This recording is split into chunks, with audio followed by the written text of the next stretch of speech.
கர்த்தர் இருக்கிறார் அது உணர்வு வந்துட்டா போதும். நம்ம எது செஞ்சாலும் கர்த்தர் நம்ம கூட ஆகார் வனாந்தரத்தா இருக்கிறார். ஆகார் வனாந்தரத்தா சுத்தி கொண்டிருக்கிறான். ஆனா கூடவே யோசனை இருக்கிறார். தெரியுமா உங்களுக்கு? அவனுக்கு தெரியல கூட வந்துரு. ஆனா வந்துட்டு வனாந்தரத்தை வந்து என் கணவர் அனுப்பிச்சிட்டாரு, என்ன நடக்கும் போது தெரியலன்னு சொல்றாங்க. அப்பதான் ஆண்டு சொல்ற பிள்ளைகள் சத்தத்தை ஆண்டு கேட்கிறாரு.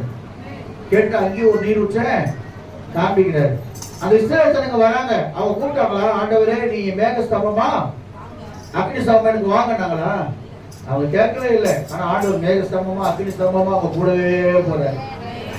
கூடவே இயேசு இருக்கிறார்.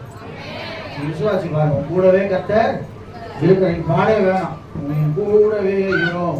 ஏன்னா வேதம் சொல்லுகிறது ஏசாயா புஸ்தகம் 12ஆம் அதிகாரத்துல 6ஆம் வசனத்தை வாசிக்கும் போது, வேகமா வாசிக்கும், ஒரு சில வசனம் சொல்லி நான் கட்டளை சொல்றேன். ஏசாயா 12:6 வாசிக்கும் போது சீக்கிரம்